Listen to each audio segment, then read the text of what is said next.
Mark Moseley Show, sponsored by Mumdaldi, the grocery store brought to you by communism. At Mumdaldi, you'll find prices on loss leaders that are 30% lower than regular grocery stores, or about the same as discounters. How do we do it?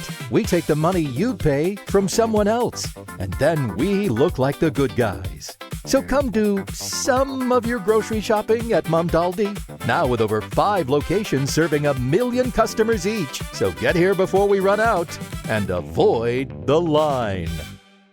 Welcome to Mark Moseley Show. Thanks to everyone who's followed me on YouTube and subscribed to the show.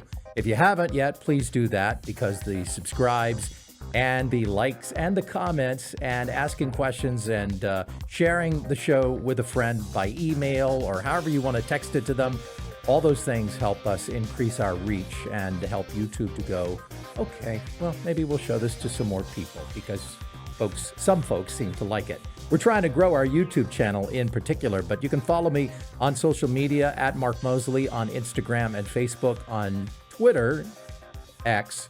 On my brand new X account, it's at Mark Moseley Show, and that's the address on YouTube as well, at Mark Moseley Show. Well, the Islamunist, I made up a word there, the Islamunist mayor of New York City, Zohran Mamdani, campaigned with this grocery store idea, promising a glorious network of city-owned stores that would stick it to those evil corporatists, those evil gougers, and deliver cheap eggs and milk to the people. Spoiler alert, eggs and milk are loss leaders in the grocery business. They are the cheap basics that the grocery stores stick in the back of the store, so you have to walk past all the expensive stuff to get to the cheap things. And that's basically the game here that Mamdani is playing in New York City with these city-owned grocery stores.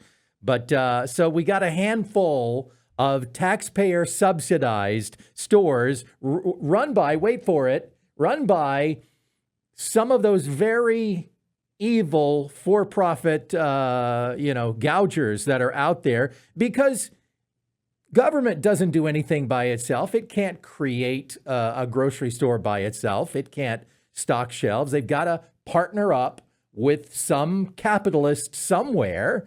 So again, once again, here's another example of socialism is really just crony capitalism, everybody. That's what it is. You just pick a winner and you go with them. And it's the very thing that socialists say that they hate about capitalism on steroids. You pick a winner and everybody else is the loser. And that's how capitalism goes.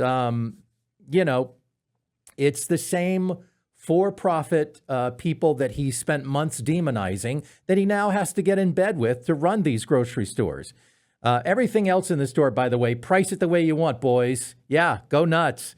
And don't forget, you have to show ID at the door to get into the New York City grocery stores. They're probably not going to be voting, probably not going to be a polling place, these grocery stores, because to be clear, we can't ask you to show ID to vote, but we can ask you to show ID to get into Mumdaldi to buy some cheap eggs. Classic leftist playbook, promise the workers paradise and then deliver on a loss leader scheme where taxpayers are funding the savings, and politicians get a photo op.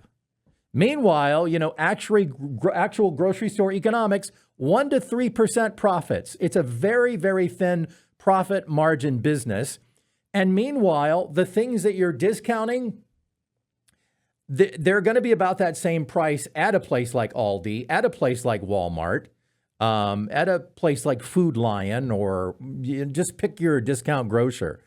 Military commissaries, which have been around for decades, show that this system, it works for certain things. It doesn't work for other things. You go to the military commissary and you get your cheese and your eggs and your milk and your other cheap loss leaders. And then for everything else, you just go to Walmart and get it. But tell us again how, this time socialism is just going to magically transform the grocery business into a utopia. Chicago tried this experiment and it just didn't work. It collapsed and it left entire neighborhoods with fewer choices on where to shop.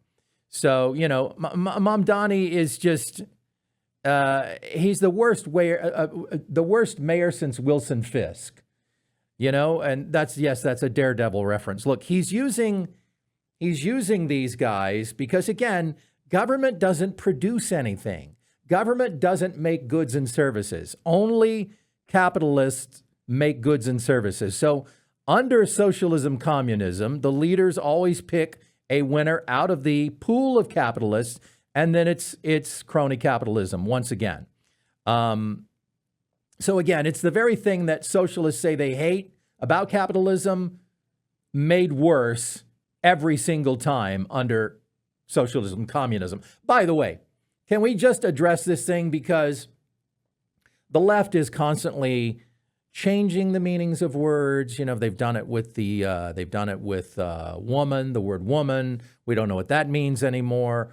And they do it now. They play this game with, don't call it communism. We're not pushing communism. We're pushing socialism. Well, it's never been communism. In the whole history, go and look. In the whole history of communism, no one's ever billed it as communism. They always pitch it as socialism. Everywhere in the world, you dolts, you ignorant fools. You know, there's a new crop of naive college kids just coming out on the assembly line every year, and they fall into the same trap that has caused more death and misery and starvation and suffering than any other single concept in human history. How many times in the history of communism has the word communism been used to pitch utopia to dumbasses? The answer is nearly zero. Communist regimes over all of history have never used the word communism to sell it. They've always called it socialism. In Marxist theory, socialism is the transitional stage after the revolution, what they claim to be building right now, and then communism is that down the road final thing, that classless, stateless utopia that would supposedly arrive later on once we force everybody, once we take away all the guns, and then force everybody to accept socialism.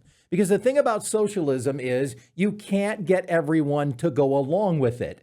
It eventually has to become communism because you can't get everybody to cooperate. There are plenty of people that say, no, sorry, I don't want it. I'll stick with capitalism. And then you have to go, well, now we have to take your guns and now we have to make you do it.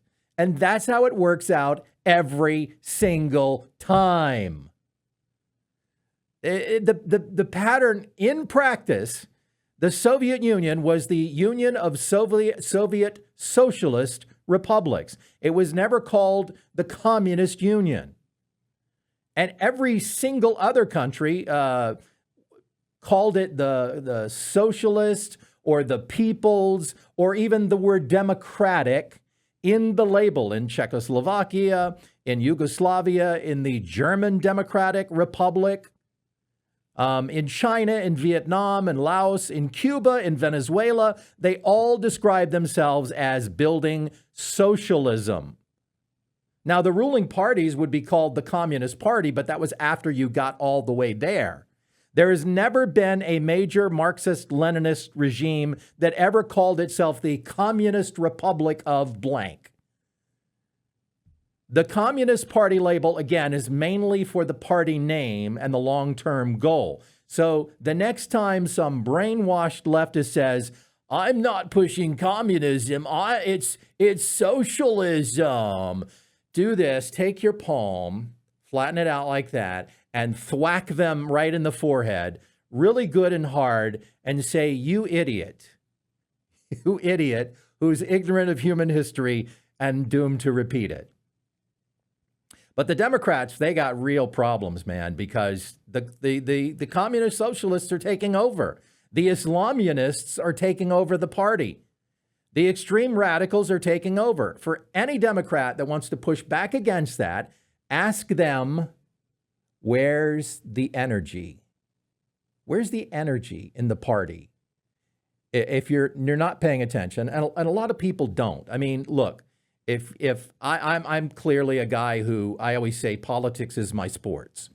I can't quote you stats in sports, but I can tell you all kinds of things when it comes to politics. And if you are watching this show, and especially those of you who subscribed, you're clearly somebody that follows politics. Most people really don't. They really don't know what's going on. So if you are like me, you see these things in clear focus. But for the average person that's not really paying attention, ask them, where's the energy? Where's the media coverage? Where's all of the focus? Who's ascendant and who's descendant in the Democrat Party? It's the Islamists like Mamdani and El Sayed in Michigan, and the nut jobs and the Maine candidates. You know, the apparently every man in Maine is like a character right out of fellow Mainer Stephen King. They're just a character right out of one of his novels. You know, because the guy is either a wife beater with a Nazi death squad tattoo, or he's the guy that married his cousin and has got kids with her. And then you got James Tallarico, the Christian deconstructionist, Mr. I always think of myself as a Christian who hates Christianity. How does that work? Who says that God is non-binary, something that every single third-wave feminist would scream at you for saying. Definitely would take issue with you for that. And who claims that God asks Mary's permission in the Bible before he impregnates her. No.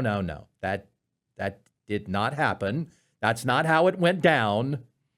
And behold, you will conceive in your womb and bear a son, and you shall call his name Jesus. The Holy Spirit will come upon you, and the power of the Most High will overshadow you. Mary had no say in this. You know, he says all that, and then he just stopped talking. And he did not add the phrase, is that okay with you, Mary? Would you sign this Immaculate Conception consent form? Just sign there and an initial right there. You're going to get a copy of this, by the way, and sign here, which says if your husband isn't cool with this whole thing and threatens not to marry you, you can't sue God for damages. And an initial at the bottom where it says you agree to no compensation for carrying the Son of God to term, and that you agree, in fact, to give birth to him in a barn. You know, just lying in. There'll be some goat poop involved.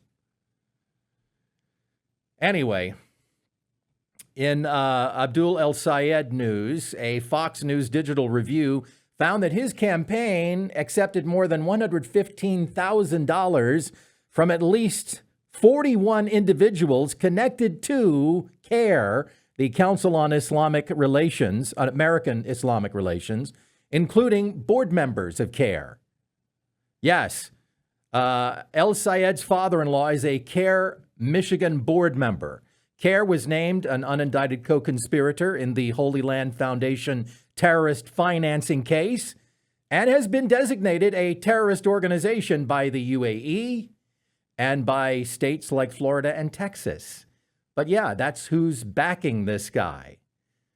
And in other crazy commie election news, this woman, Francesca Hong, who is the front runner, the Democratic Socialist, communist, in Wisconsin's race for governor. We have a communist now running for governor in Wisconsin, but she has pulled off the impossible. She is so crazy that even Bernie Sanders will not endorse her. When asked if he would endorse her, the lifelong socialist simply said, I noticed you haven't yet endorsed in the Wisconsin governor's race. What's your thinking there, and might you endorse? Or I don't think so. I met Francesca a couple of years ago. I was in Wisconsin, and she seems very, very nice. But again, this is a race I just am not that familiar with. We have not gotten involved in many governor's races. I don't think so. I don't, can we change the subject? I will not be commenting on that at this time. Let's move on. Let's talk about one of my three houses. X is having a field day with Bernie Sanders not endorsing her. One comment said that Tom Tiffany, that's the guy she's running against, his campaign slogan should be, Hong is so far left, even a guy who attended the Bolshevik revolution won't endorse her. Being too crazy for Bernie is, boy, I'll tell you, that's a high bar. Here's what Hong said recently when asked on CNN, when given the chance to walk back her cancel Thanksgiving position. One thing that they brought up as well was a post from you in 2021 where you said Americans should cancel Thanksgiving, should have done this in 1621. The post has been deleted. Republicans have been highlighting it. Do you still believe that Thanksgiving should be canceled?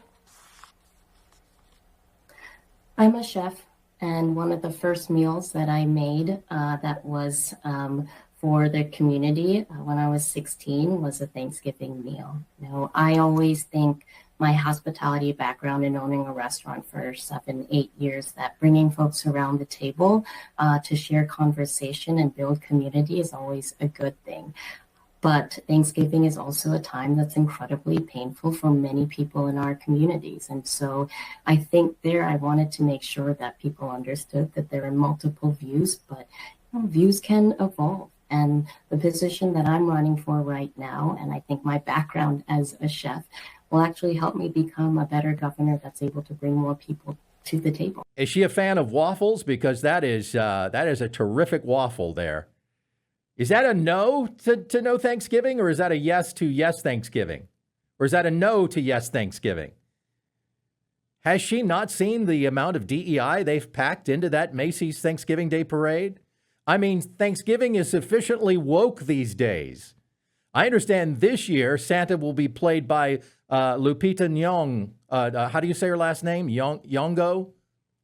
Beautiful woman, by the way. Beautiful, gorgeous actress. She will be the most beautiful Santa that we've ever seen. Normally played by fat, pasty, rosacea-faced, middle-aged white guys, but this will be absolutely epic. With Elliot Page in drag, by the way, as Mrs. Claus. So, I wonder if some Hollywood producer is going to. I'm getting text notifications, so I'm just going to silence my cell phone right here in the middle of the show. Pardon me. Please stand by. I think that it would be interesting if Hollywood were to ask Elliot Page to play a guy in a movie, because wouldn't that be the ultimate twist? Like, here's a woman who's now a man, but let's ask her to play, not a man, rather. Let's ask her to play a female role. Imagine Elliot Page as Joan of Arc. I mean, you talk about Oscar nomination. That's a shoo-in. Or maybe she could do a new iteration of Mulan and be a woman pretending to be a man, pretending to be a woman, pretending to be a man. Yeah, I think I got it right.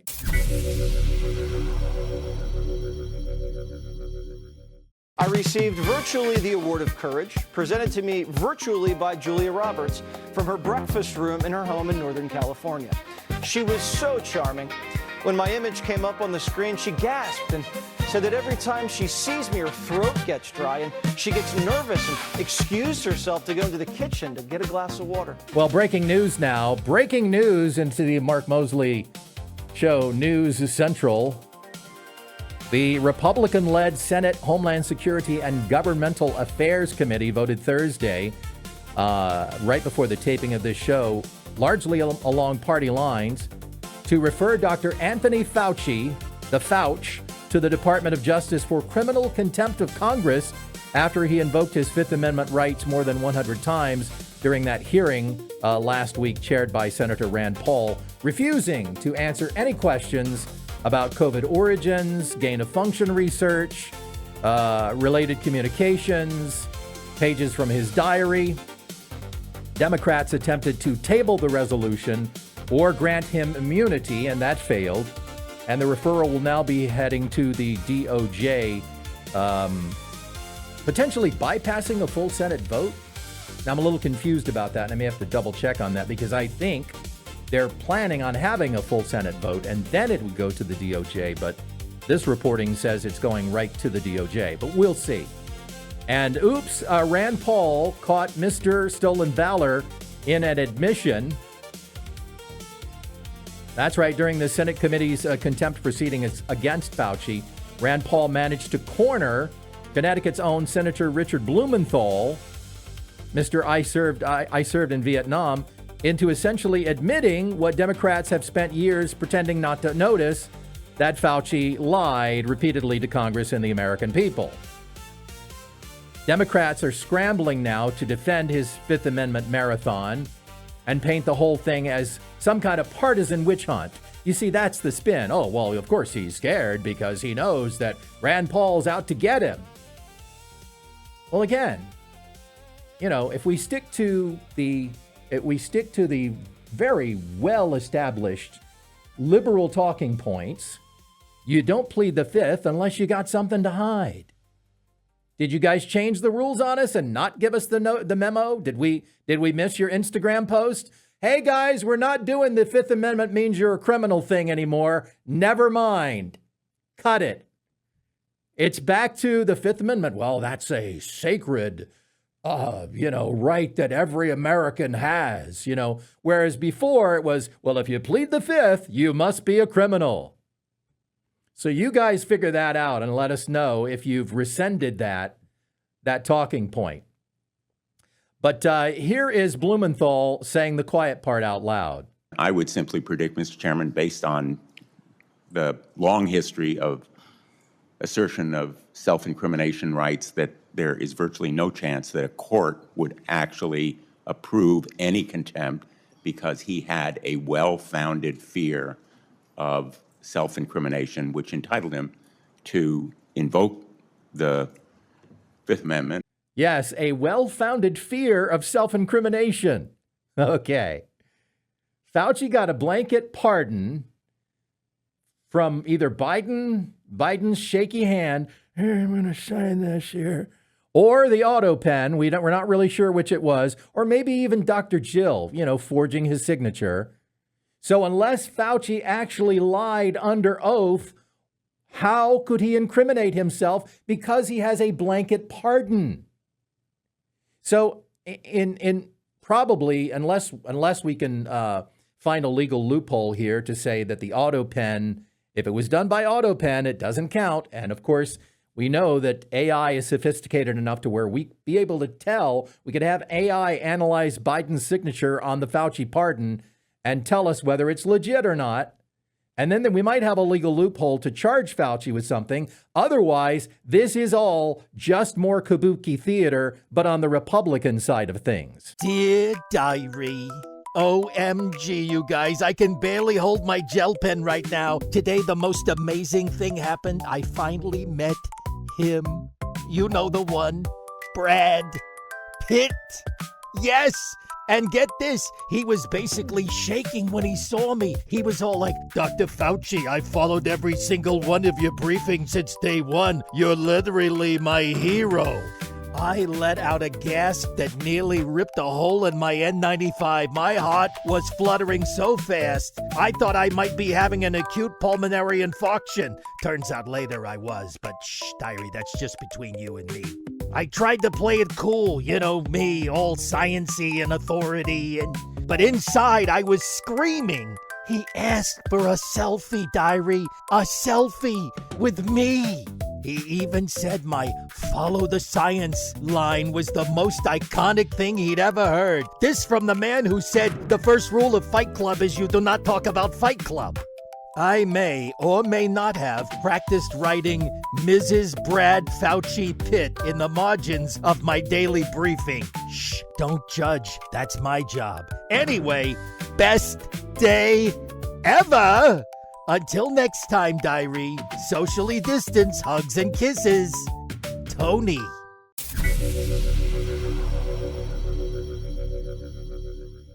If a guy removes his penis and puts a wig on and throws on a dress, everyone's like, you go girl, live your truth.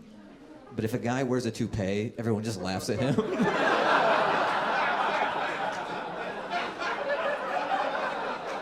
And he's just trying to identify as someone with hair. Welcome back to Mark Moseley Show on social media at Mark Moseley. Well, on Instagram and Facebook at Mark Moseley. Please follow me there. If you're on X or YouTube, it's at Mark Moseley Show on X and YouTube. Well, once again this week we're gonna play Don't Feed the Bears, kids. You know, that's the rule at every national park for a reason, because once you start tossing out snacks to the wildlife, they stop foraging and they start demanding, and then eventually the bear rips your arm off and beats you over the head with it when you stop feeding it. Well, Madison, Wisconsin just gave us the latest reminder. After nearly 2 weeks of an illegal street occupation honoring Corey Ruiz, they had tents and grills and mattresses. They had the whole tent city thing set up there. Finally, Madison city crews came in and cleared the intersection. But within hours, the crowd was back and they were lighting fires and, hurling rocks and frozen water bottles and eggs at cops, who had the gall to reopen a public thoroughfare. 16 arrests later, and the progressive mayor's office is still treating this like a delicate community dialogue instead of what it really is, which is organized lawlessness and anarchy. Just to give you a little bit of background on Corey Ruiz, he had an extensive criminal record in Wisconsin spanning nearly 2 decades. Public court records document roughly 25 criminal cases, dozens of charges dating back to 2007. Felony robbery by force, 2 counts of felony strangulation and suffocation. So he tried to choke some people to death. Felony cocaine and marijuana possession, misdemeanor theft and battery, felony bail jumping, multiple counts of disorderly conduct, auto theft and bail jumping. In 2021, he was convicted of felony resisting an officer causing substantial bodily harm and felony battery to a law enforcement officer that he had previously threatened with statements such as, "I'll beat the blank out of you and you'd better kill me now." I say that again, "You better kill me now." Someone finally took him up on it. In 2023 through 2025, additional convictions for battery, threat to law enforcement, resisting, obstructing officers, retail theft, possession of drug paraphernalia. Why was this guy even on the street to be killed by cops? He should have been safely in prison somewhere where the cops couldn't get to him. For those of you keeping score as to how much is this person's fault and how much is that person's fault, comparable negligence, they call it in the auto insurance business. How much of this accident was your fault and how much of it was the other driver's fault? This is the game that the left tries to play in cases like this, where they're like, sure, Ruiz escalated the situation by whipping out a knife and slashing a cop, but that doesn't mean he was trying to kill you and you shouldn't have gunned him down. Okay. You guys let us know what the rules are once you figure it out. Ruiz was already on the ground after being tased. So, according to the left, he faced no threat. Multiple officers were present and had him under control, restrained. This is the argument from the left. The shots came at close range while he was on the ground. The officer was cut by the knife, was injured, but not critically. He was treated and released from the hospital later. Well, okay, so let's see. So during the melee, you, the left, were able to determine in that split second whether or not the officer was critically injured. I see. That is one amazing magic power that you have. Supporters repeatedly ask questions like, well, even if he had a knife and even if he injured an officer, did he have to die for it? Again, quoting Ruiz himself, just kill me now. And they're quoting the absence of body cameras on the officers. I don't know what we did in law enforcement in all of human history. I don't know what we did before the advent of body cameras to figure out, I need to Friday morning quarterback this. I need to Monday morning quarterback this interaction with police. I need to see body camera footage. Can you imagine if there was body camera footage in the shootout at the OK Corral? History might have viewed it completely differently. And broader claims of systemic over-policing. Here we go again with the over-policing argument. Do we want a civil society or do we want anarchy? What do we want? Again, let's just put the handcuffs on the cops and let the criminals do whatever they want. In short, the left's argument here is that the officer's survival, which we found out afterwards, the officer survived. So now let's go back in time and retroactively judge their actions and come to the conclusion that the use of force was disproportionate. Disproportionate is their favorite word. Of course it's disproportionate. I agree with you guys on the left. I think the cops should toss the criminal a gun and let's just shoot it out. Give the guy a chance. Give him a chance to kill some cops. That would be fair. Maybe we should just go back to, quick draw in the street, at high noon. Like the Wild West. Let's just two guys meet in the middle of the street, and whoever draws their gun the quickest is the winner. And there you go. That's justice in America in 2026. Meanwhile, RoboCop is coming. And what will the left say when the cop isn't even human anymore? See, the left's version of the story, it goes like this. Once upon a time, Corey Ruiz was just out riding a bicycle, and then a bunch of cops killed him. The end. Instead of, once upon a time, a career criminal with the mindset of someone who's been getting away with committing crimes for decades, including multiple charges of resisting arrest and attacking officers, causing them bodily harm, because our justice system doesn't properly punish career criminals, did a really cocky, stupid thing when he, 1, committed another crime, 2, decided, I'm not getting arrested today, and 3, whipped out a knife and tried to stab his way out. And got killed for being really stupid. The end. So society is just. I mean, look at the people that the Democrats are nominating for Congress and governor. They're all people that want to defund the police and defund ICE. We should have no law enforcement in this country. Anarchy, mob rule. And we'll no doubt hear once again about how, because Ruiz is black, how cops are out here hunting black men at a rate of 1 contested killing, every 4 to 5 years? But these same people have zero energy to expend on being upset about the 9,500 black on black murders that happened in 2024, the most recent year that data is available. But yeah, society is partly to blame. The society that's romanticized George Floyd and is now romanticizing Ruiz so that the next criminal doesn't learn anything either.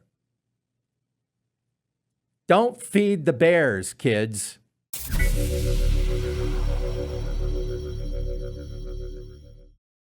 Barney, are those new Fruity Pebbles? Yeah, Fred, but why don't they look and taste the same? Barney, that's because they're no longer made with red dye number 40, yellow dye number 5, and blue number 1. Gee, Fred, is that why Bam Bam stopped?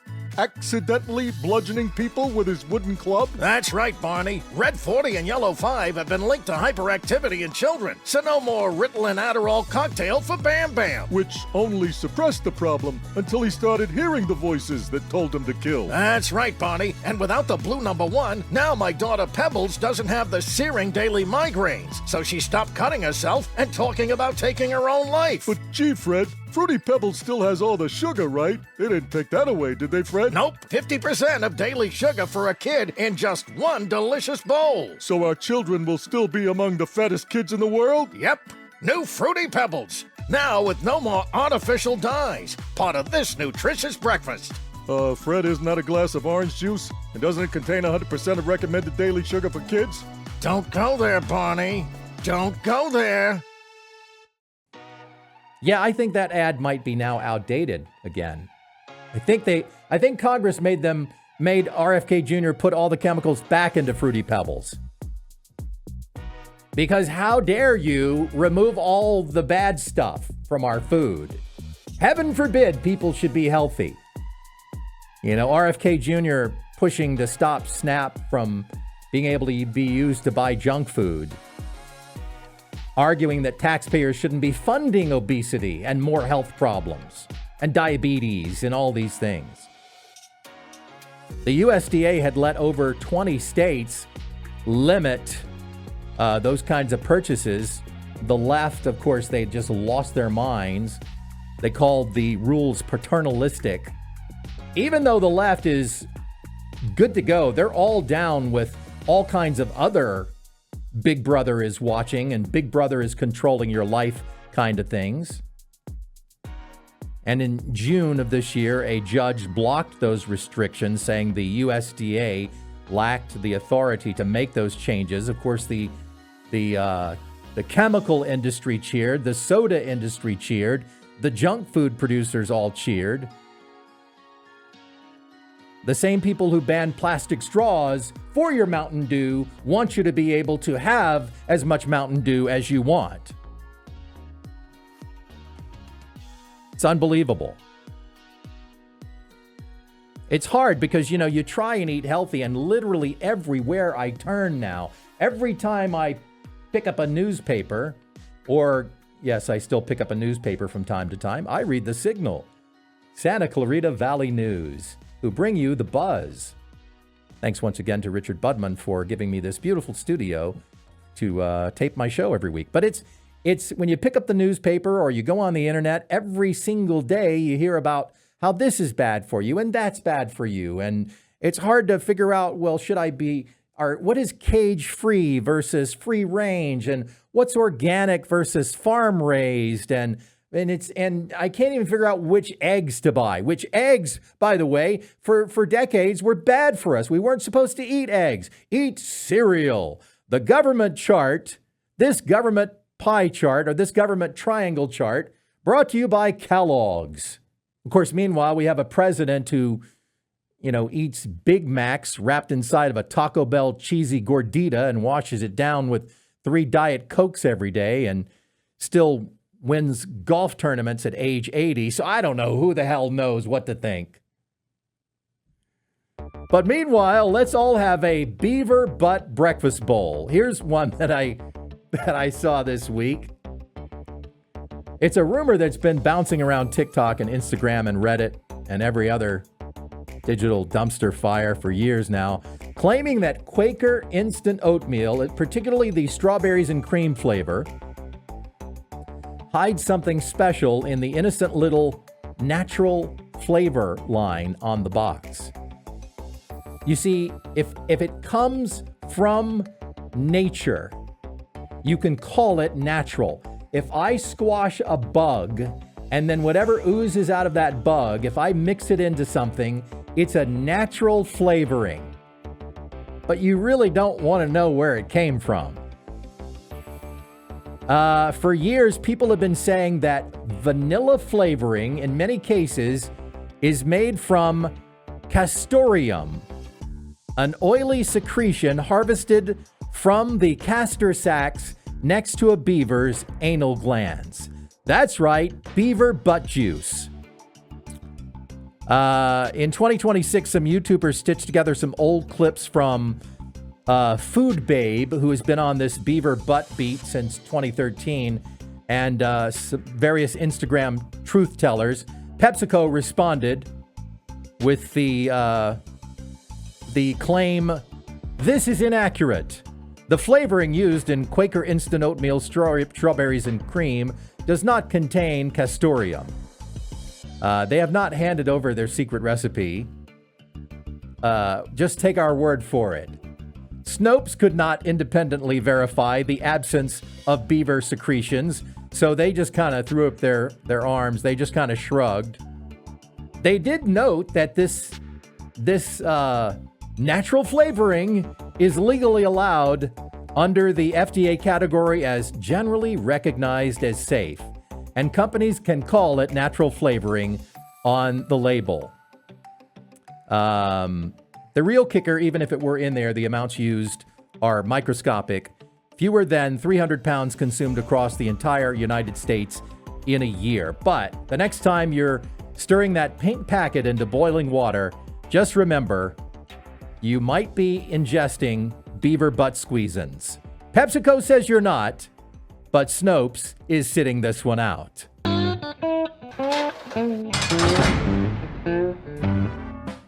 It's time for our Doofas of the Week. Picture this now. It's the dead of night in the Baltimore suburbs. A 29-year-old named Jalen Goddard has a brilliant plan. He's going to break into a Verizon store, grab whatever he can get his hands on, and be gone before anybody notices. To make his getaway seamless, he parks his truck nearby with the engine running and the keys in the ignition, ready for a quick getaway. Jalen gets to work, glass breaks, stuff gets taken, everything's going to plan until it isn't. Cops roll up to the Verizon store responding to a burglary call. And who do they find standing outside looking distressed? Jalen Goddard himself. He's waving them down for some reason. Agitated.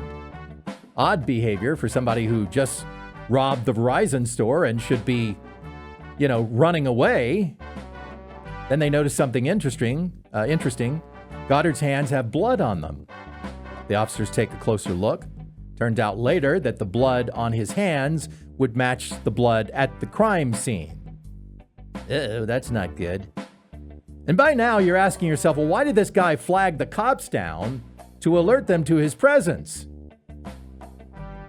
Well, remember that truck that was parked outside with the keys and the running engine?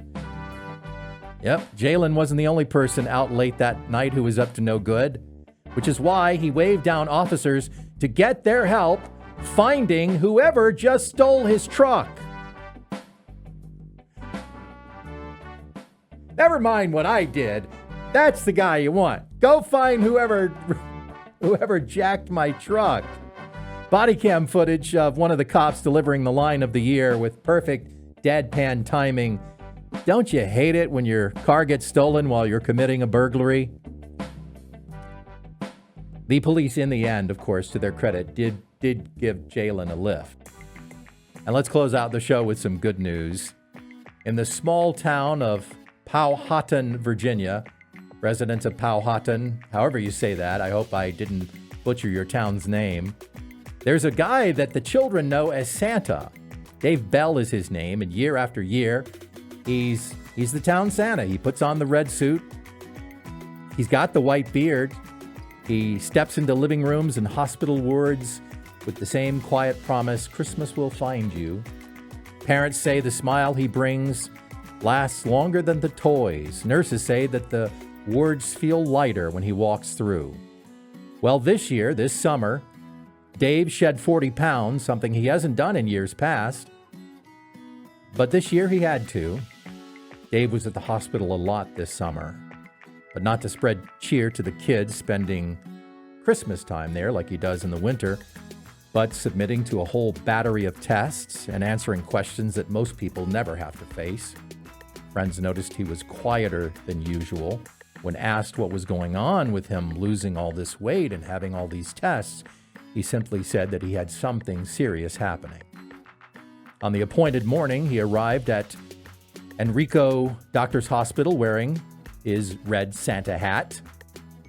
The medical staff smiled at the familiar sight. They had seen him cheer patients before. This time, however, he was the one being wheeled into surgery. When he woke up, the hat was still on his head. He looked at the doctor and said the simplest thing, "Well, I had 2 of these things when I came in here, but I can get by with just the one." And the children of Powhatan will still see the same Santa this coming Christmas. Little less rotund, little slower, a little lighter, because Dave signed up to donate a kidney to the next random stranger somewhere in America that needed one. Didn't even know who he was giving it to. And that truly embodies the spirit of Santa Claus. Until next time, may God bless you with health, joy, and wisdom.